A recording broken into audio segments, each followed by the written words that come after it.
자, 지난 시간에 우리가 그 리액션을 그 그러니까 레이트 이퀘이션이죠. 반응 속도식을 결정하기 위해서 우리가 그 지배 저항을 어떻게 결정을 하는가에 대해서 이야기했는데 세 가지 이야기했었죠. 첫 번째가 우리가 경막 저항, 첫 번째가 경막 저항, 그러니까 필름 레지스턴스죠. 두 번째가 비드온 효과,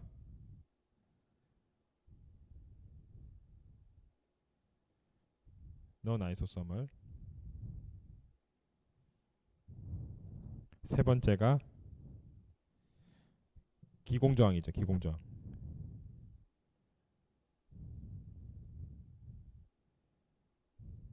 포 레지스턴스. 자, 이 중에서 우리가 그 필름 레지스턴스의 경우에는 여기서 그 물질 전달과 열 전달이 같이 일어나죠. 물질 전달과 열 전달이 같이 일어나기 때문에 여기에서 우리가 그 프로슬링과 렌츠의 이퀘이션에 대해서 우리가 정의를 했습니다. 하나는 프로슬링의 경우에는 얘네가 그 단일 입자를 지나는 유체에 대해 정의를 했고 충전층을 지나는 유체에 대해서 또 정의를 하였습니다. 자, 우선 여기서 그 프로슬링 이퀘이션을 보면은 우리가 정의를 한 게 샤우드 넘버에 대해서 먼저 정의를 했습니다. SH 샤우드 넘버의 경우에는 얘네들이 그 몰레큘러 매스 트랜스퍼 분의 토탈 매스 트랜스퍼, 그러니까 그 이 비율이 몰레큘러 매스 트랜스퍼 분의 토탈 매스 트랜스퍼를 나타내는 게 샤우드 넘버고, 그다음에 레이놀즈 넘버의 경우에는 그 몰레큘러 모멘텀 분의 토탈 모멘텀. 자, 모멘텀에 대한 이야기가 레이놀즈 넘버예요. 그다음에 그 슈민 넘버에 대해서는 몰레큘러 매스 트랜스퍼 분의 그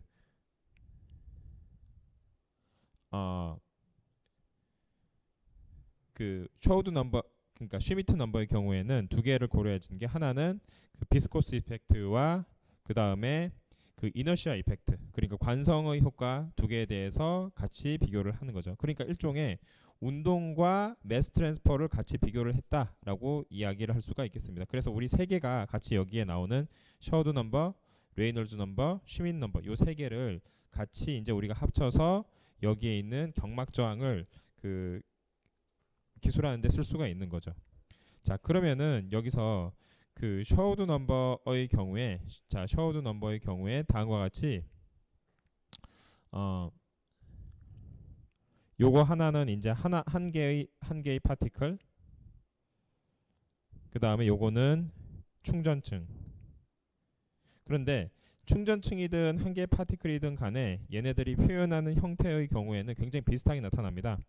요 개수가 조금 다르긴 하지만은 다른 건 거의 다 똑같이 나타나게 되죠. 자, 그래서 우리가 뭐라고 이야기하냐면은 샤우드 넘버는 레이놀즈 넘버와 슈민 넘버의 곱과 비례한다라고 이야기를 할 수가 있겠습니다.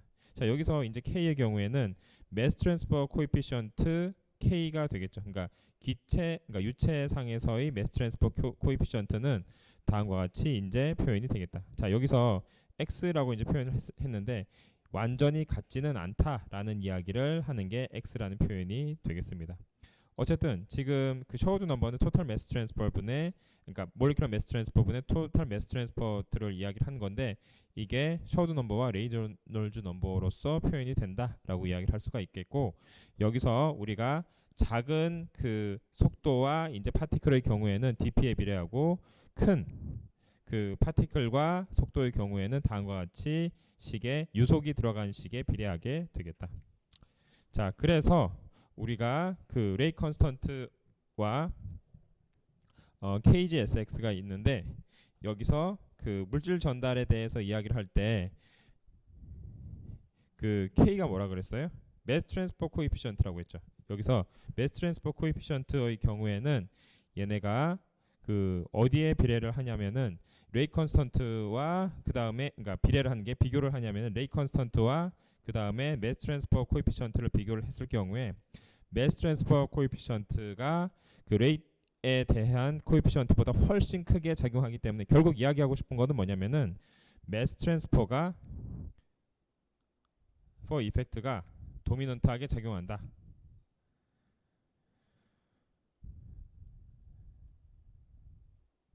한다라고 이야기를 할 수가 있겠습니다.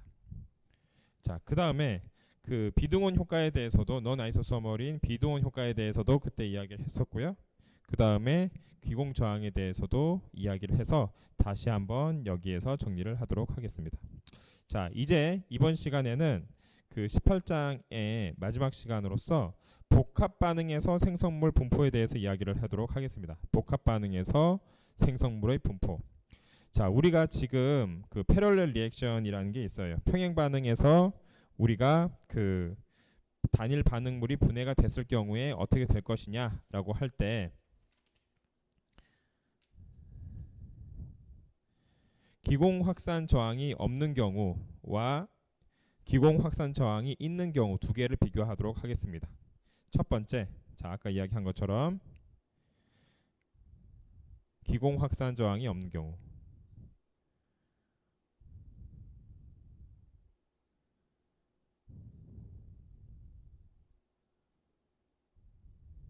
그 다음 두 번째, 기공 확산 저항이 있는 경우.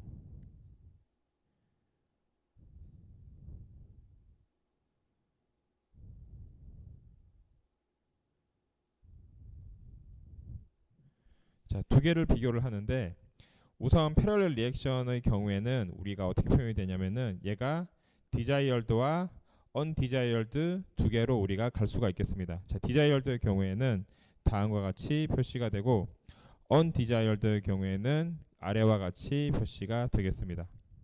자, 그러면은 여기서 순간 수율을 나타내는 식은 그 아래 식인 다음과 같이 표시가 되겠습니다. 그러니까 순간 수율 인스턴테니어스 일드라고 이야기하죠. 그럼 다음과 같이 우리가 표현을 할 수가 있죠. 자, 이 상태에서 얘네가 1차 반응이면은 얘가 1차 반응일 경우에 다음과 같이 표현이 되겠습니다. 1차 반응. 얘는 1차 반응일 때의 그 파이의 경우에는 순간 수율이 되는 거죠. 자, 순간 수율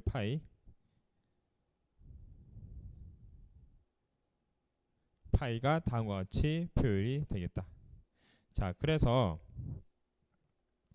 이 경우 1차 반응은 다음과 같이 표시가 되겠습니다. 이 경우에는 언제냐면은 그 기본 확산 저항이 없는 경우 여기에 해당이 되는 거죠. 자, 두 번째, 기공 확산 저항이 있는 경우. 자, 기공 확산 저항이 있는 경우는 얘가 어떻게 표시가 되냐면은 자, 첫 번째,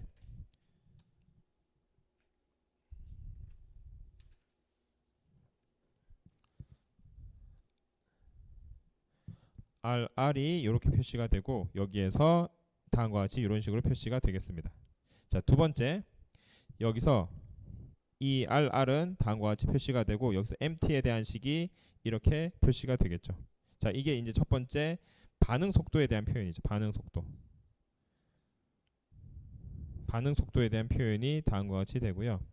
그 다음에 그 겉보기 순간 수율의 경우에는 다음과 같이 계산이 되겠습니다.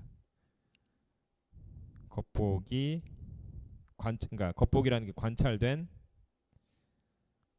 순간 수율. 자, 관찰된 순간 수율은 다음과 같이 되겠습니다. 자, 그러면은 같은 차수나 1차 반응에 대해서는 다음과 같이 표시가 되겠습니다. 같은 차수나 1차 반응. 자, 같은 차수나 1차 반응에 대해서는 다음과 같이 표시가 되는 게 얘가 차수가 같으면은 같은 차수 1차 반응의 경우에는 A1과 A2가 같으면 0이 되겠죠. 그 다음에 1차 반응일 경우도 그 1 빼기 1이 되니까 얘가 빵이 되겠죠. 그래서 이 경우에는 다음과 같이 표시가 되겠습니다. 자, 여기까지 우리가 이야기를 했고요. 그 다음에 요거는 이제 그 패럴렐 리액션이 되고요. 그 다음 연속 반응에 대해서 이야기를 해보도록 할게요. 연속 반응.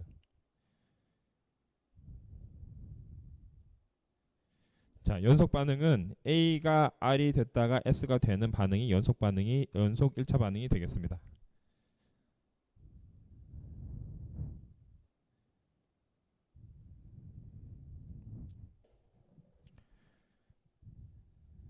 자, 그래서 그 CA는 그러니까 컨센트레이션이 촉매 내부 입자에서 그 감소되지 않기 때문에 그 반응 속도가 이제 관찰이 될 때 그 다음과 같이 관측 속도가, 그러니까 관측 속도가 아니죠. 관측 수율.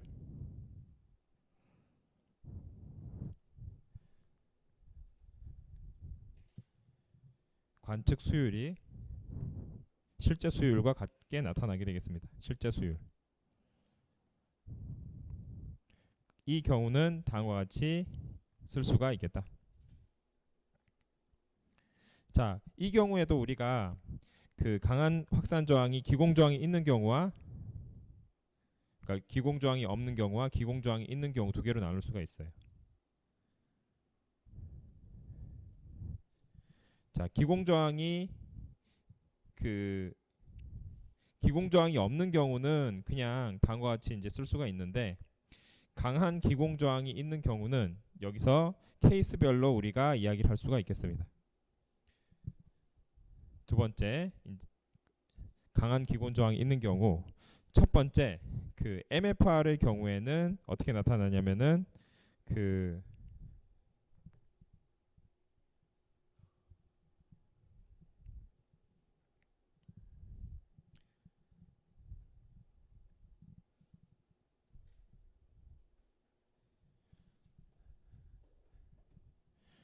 믹스 플로우 리액터의 경우에는 다음과 같이 나타나게 되겠습니다.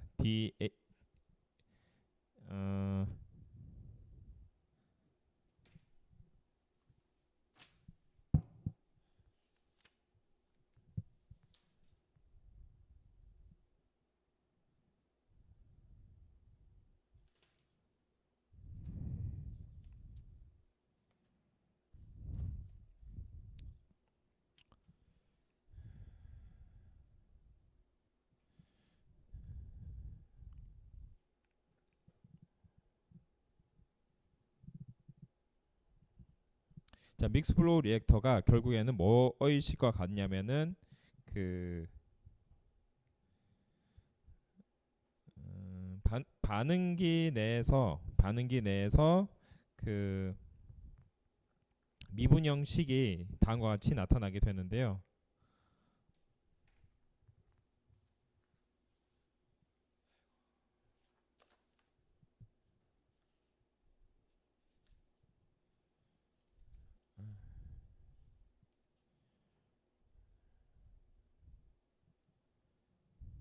자, 요거는 파이의 정의죠, 파이.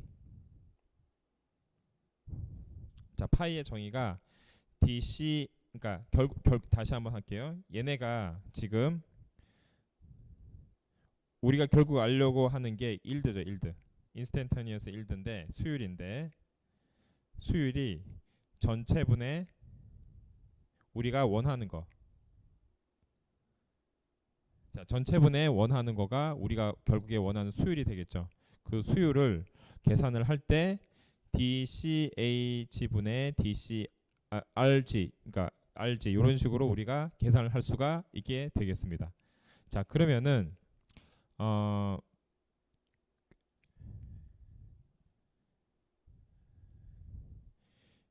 이게 MF할 경우에는 다음과 같은 형식으로 얘네들이 나타나게 되고요. 요거는 이제 그 윌러란 사람이 고안해낸 식이고, 그 다음에 자, 얘네들을 그 CA, 여기서 어떤 가정이 들어가냐면은 CA 제로에서 CH로 변하는 혼합 흐름.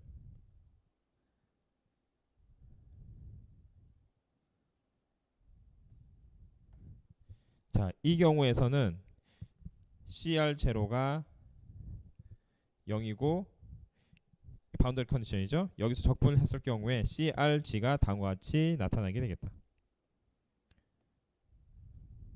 그러니까 우리가 원하는 그 프로덕트의 농도는 다음과 같이 나타낼 수가 있게 되는 거죠. 얘를 지금 적분을 한 거죠. 적분. 얘를 적분을 했더니 CRG에 대해서 나왔다라고 이야기할 수가 있겠죠. 자, 그래서 우리가 플러그 프롬 이 경우에 대해서 우리가 요걸 우선식을 먼저 가지고 있고요. 여기에서 플러그 흐름에 대해서 요거는 이제 혼합 흐름에 대한 거예요. 혼합 흐름. 근데 얘가 만약 플러그 흐름이 됐다라고 한다면은 얘는 플러그 흐름에 대해서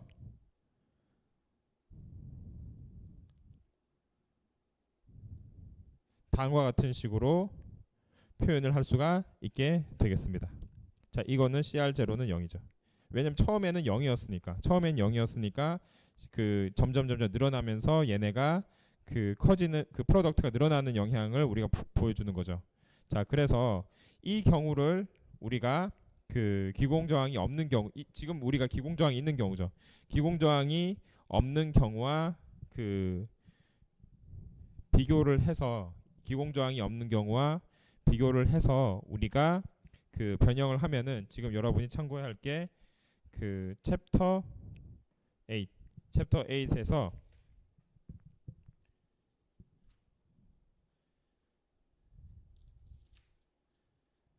참고해야 할 식이 자 8-8 그 다음에 8-38 그 다음에 8-15 그 다음에 8-41 요거를 참고를 하면 되겠습니다. 자, 요거를 참고를 해서 변형시키면은 결국에는 우리가 뭐를 얻냐면은 다음과 같은 식을 얻을 수가 있겠다.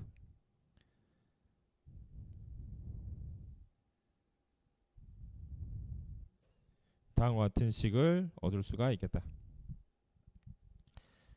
자, 그리고 지금 우리가 8-8, 15, 41 요 식의 경우에는 변형이 되는 형태가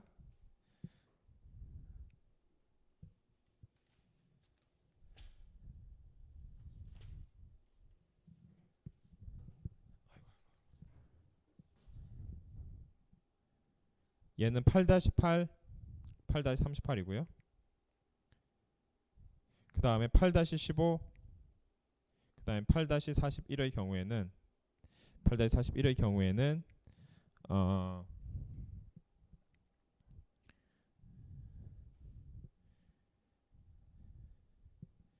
1 플러스 감마의 2분의 1 플러스 1의 제곱분의 1 이런 식으로 우리가 쓸 수가 있겠다. 똑같은 이제 CA0분의 CRG에 대해서 풀 때 다음과 같이 쓸 수가 있겠습니다.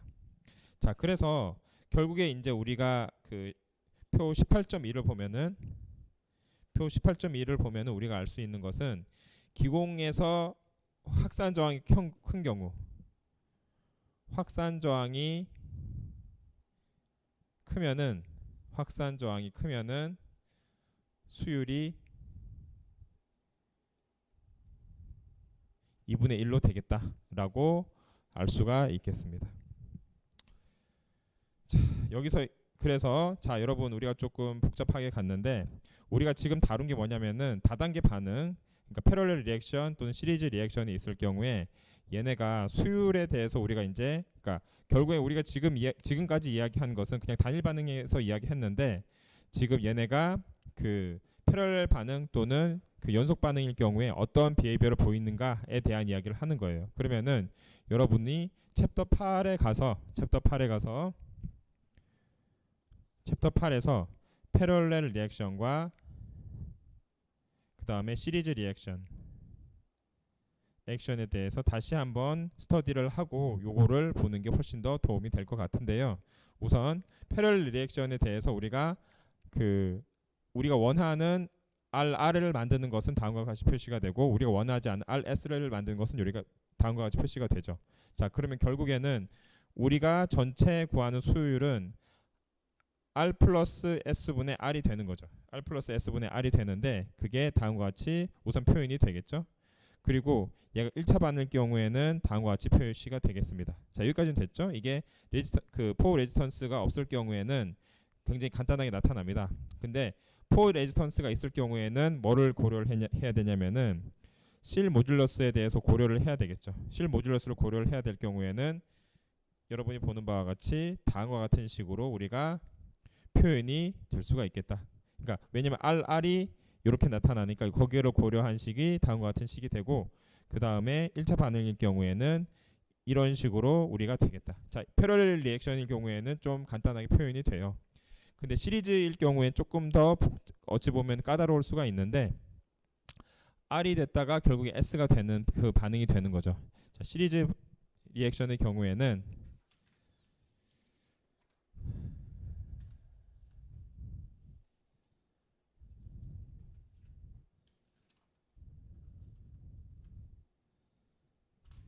자, 시리즈 리액션의 경우에는 지금 얘네가 그 믹스 리액터냐 플러플로우 리액터냐에 따라서 표현식이 좀 다른데, 믹스 리액터에 대해서는 윌러라는 사람이 다음과 같은 형태로 유도를 해서 우리가 결국에 마지막에 나타낸 것은 이 적분 형태인 우리가 원하는 그 그러니까 가스 상태의 desired gas concentration은 다음과 같이 나타난다라고 이야기할 수가 있고, PFR 플러그 플로우 프롬의 경우에는 다음과 같이 나타나서 결국에는 우리가 이런 식으로 나타난다라고 이야기를 할 수가 있겠습니다. 그래서 얘를 이제 정리를 했을 경우에 8-8과 8-3 그 15를 정리했을 경우에는 다음과 같은 형태로 우리가 볼 수가 있겠다. RG max와 RG 그러니까 RA 제로와의 관계를 지금 그 플러그 얘 같은 경우에는 지금 플러그 흐름이 되는 거죠. 플러그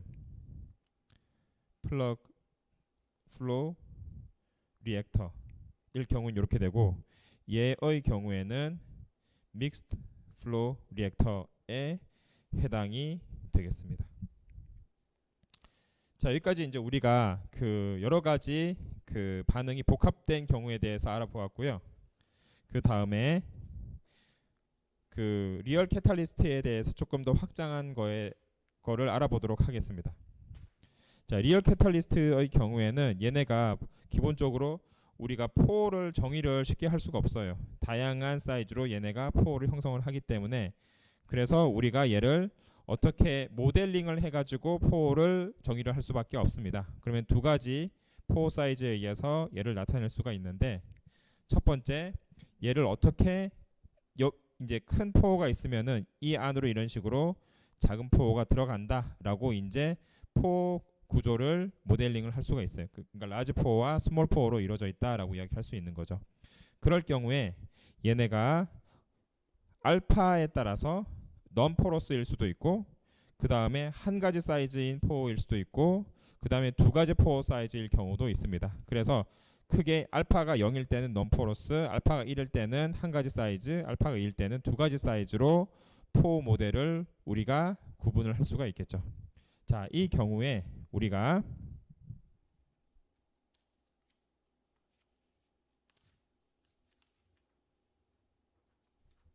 자, 알파가 1일 경우, 자, 알파가 1일 경우에는 뭐라고 그랬어요? 알파가 1일 경우에는 한 가지 크기의 포. 자, 알파가 0일 경우에는 non-porous니까 우리가 신경 쓸 필요가 없죠. 근데 알파가 한 가지일 경우에는 우리가 어떻게 쓸 수가 있냐면은 다음과 같이 우리가 쓸 수가 있겠습니다. 자, 우리가 전에 한번 봤던 형태죠. 그렇게 해서 우리가 지금 K1분의 K2가 관찰 형태는 다음과 같이 우리가 표현을 될 수가 있겠다. 자, 만약 얘가 두 가지 크기의 포이다. 이 경우에는 얘네들이 다음과 같이 디퓨전과 그 다음에 그 리액션 액티베이션 에너지가 4분의 3, 4분의 1 이런 식으로 나타나게 되겠다. 그래서 얘가 반응 차수는 1 플러스 n의 2분의 1이지만 얘는 1 플러스 4분의 n-1 이런 식으로 나타낼 수가 있겠다. 자, 그래서 이 경우에는 사이드 바이 사이드 리액션이 다음과 같이 나타나게 되겠습니다. 자, 이렇게 해서 우리가 알파가 임의의, 그러니까 예를 들어서 몇 개인지 모르죠. 임의의 그런 그 포어 사이즈를 가진다. 임의의 종류의 포어 사이즈를 가지는 임의의 기공 구조다. 하면은 얘는 다음과 같이 나타나게 되겠죠. 그러면 임의의 기공 구조가 되면은 결국에는 얘가 엄청 커지게 되니까 우리가 알 수 있는 그 쉽게 알 수 있는 것은 얘는 작아지고 이 효과가 커지게 되는 거죠. 그러니까 포어가 다양해지면 다양해질수록 디퓨전의 영향이 더 크다.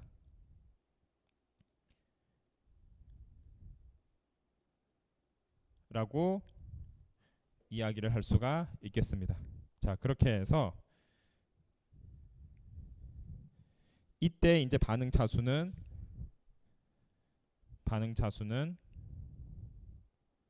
자, 반응 차수가 이렇게 되죠. 알파가 커지면 커질수록 n은 1로 수렴한다. 자, 이렇게 되겠죠.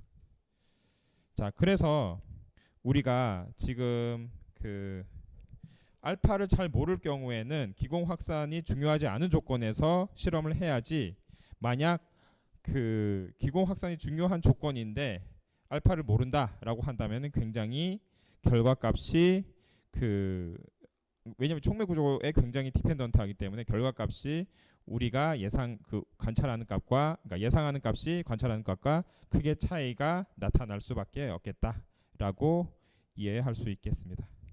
자, 다음과 같이 해서 우리가 그 복합 반응에서의 그 생성물의 분포에 대해서도 이야기를 다 마쳤습니다. 생성물의 분포 그리고 실제 촉매에 대한 확장까지 다 이야기를 마쳤습니다. 이로써 우리가 18장에 대해서 정리를 하도록 하겠습니다.